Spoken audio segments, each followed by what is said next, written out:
east side of US Highway 98 North. This is just north of the city limits of Lakeland, but still in the Lakeland metro area. Our deputies had a 2-minute response time. Upon their arrival, they saw significant damage on 2 streets. There's at least 2 houses that appear obviously to be uninhabitable at this point. And it's important to notice that there is significant damage to trees and to other homes in the area. Of course, by the time we started an initial damage assessment, it was dark. But what our deputies did upon their arrival at about 5:28 p.m. is we started going door to door on the various streets that run off of Daughtry Road to check for safety, security, and to make sure there were no injuries.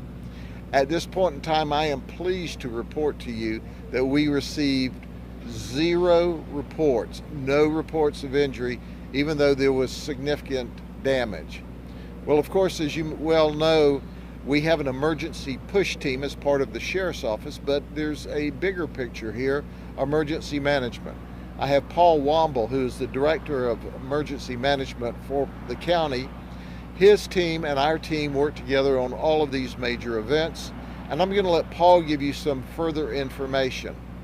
Before I do that, let me add that we will have deputies here in the neighborhood all night long to ensure safety and security while people are putting their lives back together. And I ask people, if you don't live here in these neighborhoods off of Daughtry Road tonight, don't come down here. Because if we find you prowling around on private property, you will go to jail, directly to jail. And that will be our Christmas present to you. Just call it an early present. Stay out of the area if you don't live here, because folks are going to be up late tonight clearing up their house. We've been working with them and our push teams to get their branches and sometimes whole trees cut out so that they can get their cars out to go to work in the morning. In the morning, we will also have one of our PIOs here that will be more than happy to meet with you if you want daytime shots throughout the neighborhood for your newscast. So with that, let me introduce to you a dear friend of mine, and certainly a professional in every sense of the word. We're proud that Paul Womble is our emergency manager. Come on up, Paul. Thank you, Sheriff. Good evening, everyone. I'm Paul Womble, Emergency Management Director. As the Sheriff indicated, the county responded, Sheriff's Office, Polk County Fire Rescue, Emergency Management. So we got out here to assess. I really want to talk about our plan for tomorrow. Polk County Roadway Maintenance Division was here tonight, and they have a plan in place for first thing in the morning to come out to start picking up the debris, the trees. I know Lakeland Electric is still working in the area to restore the rest of the power. They made a big dent in that tonight, so we thank them for that. So roadway maintenance will be here in the morning. We'll also have our county damage assessment teams to do that assessment in the morning and really come up with some more numbers, definitive numbers on the level of damage and the numbers. Again, we're very thankful there were no injuries or worse tonight. And I do know the National Weather Service tomorrow plans to do a survey. This actually was part of what appears to be a storm system that impacted Pinellas, Hillsborough, and here in Polk. So they'll come out and do their storm survey in the morning, and we'll get it cleaned up. We also connected some folks tonight with the American Red Cross. Anyone that was impacted can call them directly at 1-800-RED-CROSS, and then they'll be out as well in the morning to follow up with other folks. So again, blessed that no one was hurt. Blessed that we work very well together, all the agencies here in Polk County. That's what we do, and it's really for our citizens and their benefit. Can you spell your name before you go? Sure. Womble, W-O-M-B-L-E. Paul, common spelling. I'm the Emergency Management Director. Thank you. Mm-hmm. As we close out this evening, once again, we have had far too much experience working together, serving the community. As you know, Paul and his team, EMS, fire, we've all worked hurricanes together, we've worked fires together, and tonight we're working a tornado together. But once again, it's a wonderful day whenever no one's injured. We can repair houses, we can grow new trees, but we can't bring a life back that dies as a result of a horrible event. And tonight, we not only can report to you that there's no deaths. We don't have any reports of injuries, so it's a God thing. Any other questions? The two homes that are uninhabitable, what exactly is the damage to those homes? The house that I saw was totally devastated. The roof's torn off, part of the windows are broken out. It has obviously significant amount of water and rain on the inside, so it would be about like living in this parking lot with some walls standing up. You'll be able to see it better in the morning, but we're working with those families as well and making sure that their homes are safe and secure tonight. Sheriff, what was it like for you to be out there surveying the damage and talking to those families that are affected?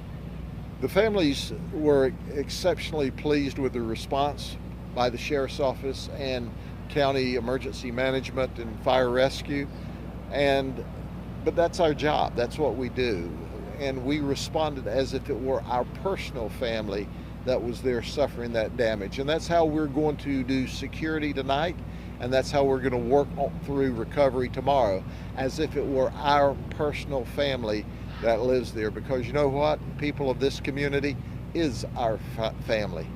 So at the end of the day, it's always heartbreaking when you see someone's home destroyed. The walls are still up, the roof's gone, but the unbelievable part of this is that how you can have one house totally destroyed and the houses on both sides are, for all intents and purposes, in pretty good shape. That's not to say they don't have some minor structural damage or minor damage. But at another house I saw, a massive oak tree ripped and twisted off, but the house whose yard the tree set in was in good shape. So there's always the shock and awe of Mother Nature, and that's what we saw tonight. You know, we had a tornado last year, obviously not in this same area, but how did the two compare to you? Well, all tornadoes, when they hit and they devastate people's home, are really, really, really heartbreaking. And I have worked many, many, many tornadoes over the years. I mean, I've been here my entire adult life. I can remember one tornado we worked, some of our best friends' grandmother was killed in that one. And that was particularly difficult for me at that time because there were my friends and their grandmother died as a result of the tornado. So I've seen death and destruction from tornadoes. I've seen great damage. In fact, it wasn't long ago, about a year ago, we had this same sort of event just to the west of where we are now in northwest Lakeland, but the damage was much worse and it was spread over a larger area than this. This looks like, for the guy who is not a weatherman, this was a skip. I mean, it was here, it hit in this very, very tightly confined couple of streets just south of Daughtry Road, and it lifted up and was gone. Thank God. Grady, do you know how many families had to be redirected to the Red Cross? You know, I don't, because we're still surveying that. But once again, there's at least two houses that look uninhabitable tonight. But neighbors are helping neighbors, families are helping families. We're making sure that there's ingress and egress for the families and friends that need to get in to provide assistance. Sheriff, was there a severe thunderstorm warning, tornado warning, or any advance notice, or did this just kind of come out of nowhere in that storm? No, if you watch the weather, we knew there was a cold front coming through, and this came through with the cold front. And as the cold front moved across the county, it spawned this particular tornado, and you saw the results of it. But once again, I've seen tornadoes here, and I've seen them take out street after street, house after house. We're fortunate, we're blessed. It's a horrible event for the very few people that it affected, but it was a very few people compared to what I've seen here, and it pales in comparison to the tragedy that we see out in the Midwest, in the center of this country, with the massive tornadoes that take out entire little towns. We didn't have any of that. This was a very tight little area, but for the people who lost their house, that's as devastating as it can get, short of losing lives, and no lives were lost. So just to clarify, there was no, as far as you know, there was no warning that was pushed out that could have given someone 30 seconds to prepare, right? Well, I can only tell you from my subject matter expert, my wife, who was watching the weather at the time and said they announced on television that the tornado had touched down in North Lakeland right now at that moment in time. So yes, the weather stations throughout this area are remarkable about warning you that there's bad weather, there's bad weather, there's bad weather. I don't know what that was. I was in meetings over at the headquarters at that particular time, but I do know, according to my subject matter expert, my wife, she said, hey, they were pointing out that the tornado's on the ground right this second. And we immediately got calls, and we were watching this. Emergency management was sending us information that this strong line of thunderstorms ahead of this cold front was moving through. Were the homes occupied when the storm went through?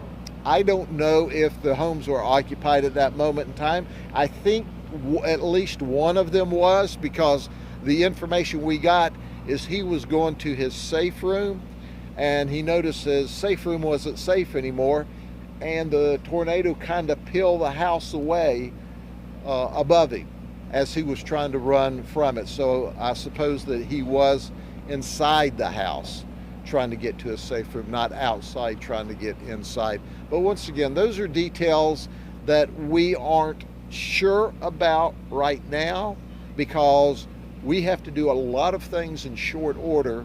We can get the details tomorrow, but right now we're hearing it from maybe the person that's the victim, or maybe the person's neighbor that was a victim, or maybe the person who would like to think he saw something.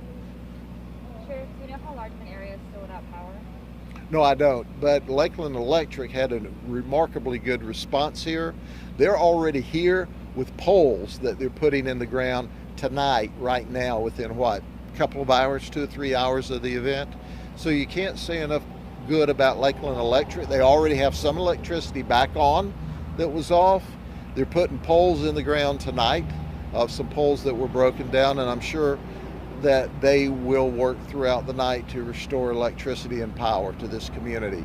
I heard the numbers, 150 to 200 houses at one time without power. Certainly I don't know that it's that much now. Lakeland Electric can probably give you more information. Paul, do you have any further information about? Paul doesn't know either. Lakeland Electric is the one to contact about that. Okay. There were reports of damage at Hilltop Food Mart. Do you know the extent of the damage there? I'm not sure. Once again, we will work with our friends and our colleagues with the Weather Service, and we'll have a better aerial look in the morning whenever daylight comes. But it's at this point in time, once again, when you know how bad tornadoes can be.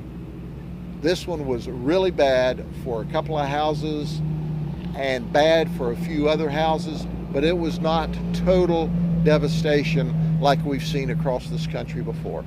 And the people who weren't able to get back in their houses, are they able to get back now?